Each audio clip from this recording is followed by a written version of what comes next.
Hello, how are ya? It's Alexia. It has been a hot minute since I've posted anything, and I have no excuses. Actually, I have a freaking list that I could give you, but really it's just comes down to I have a new job and I've been busy and I'm still working at my old job. And I was sitting in my car the other day and I found one of my spoken word poetries that I just haven't read yet, surprisingly, because usually most that I find are older. Where this one is older, but I still just haven't done it yet.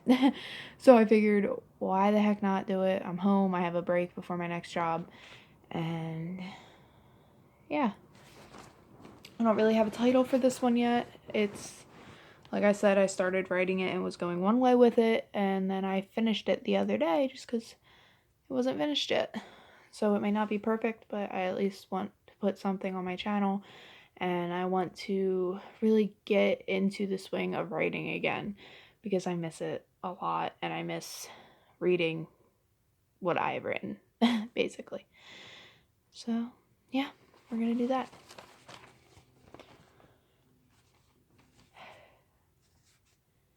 I tried to write down many times what I wanted and needed to say, but as soon as the ink pen hit the paper, I think, not today.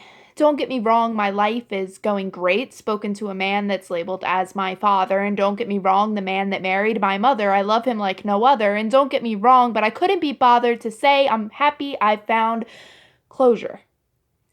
I got a guy that woke me up to see that where I was going was a broken reality, to look at all my possibilities, and my love for him will not expire because he taught me to be inspired by little things God has made. I can honestly say I was saved.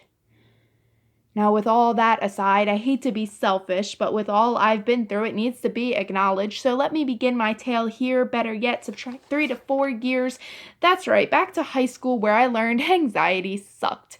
Where each day I woke up drowning in this muck of darkness and sadness and friends who couldn't understand why I was me and why those friendships had to end. And to those who stuck around, thank you. It honestly means so much knowing you, few, were the ones I could trust.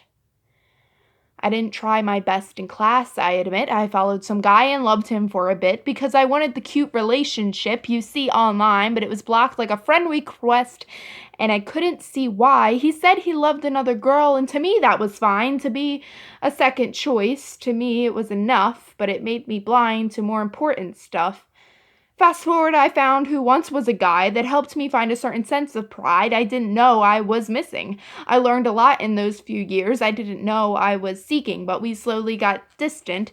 The older we got, high school was finished and college began, and that's where I went through events that made me who I am. I fell in love with a guy and gave myself up. I let people into places that should have been locked up. He used my past to his advantage, and I thought it was my fault, so I managed through the emotional beatings that I put myself through, thinking it was my fault, but it really was you.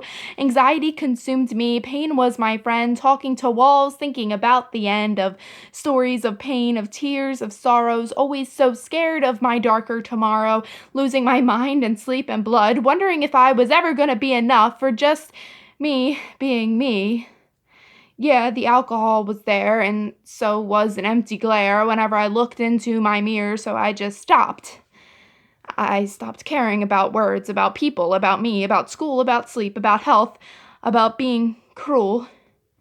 I dropped him, and I didn't need it anymore. It's not worth the storm. Don't live for others, live for you. That's why I got the semicolon tattoo.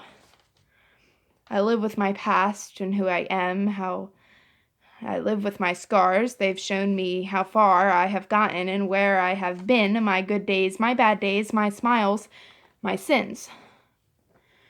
So here's to a brighter tomorrow because I met him, a man with a bow who then slowly he showed me all I had hated, turned to love, turned to appreciation, turned to me, just loving me, and that's all I could ever be thankful for. And because of our moments, because of his look, I have slowly started to rewrite a book full of smiles, of lessons learned, full of stars and past things I've burned, molded into this beautiful masterpiece of my heart that I've given away, chosen to stay, to enjoy the sunset and how God paints it each day, beautifully different than the last. How I hope each night does last, because for once I'm swimming in my seas of sunsets instead of drowning in all of my love, abounding steadfast again, grateful that it will last.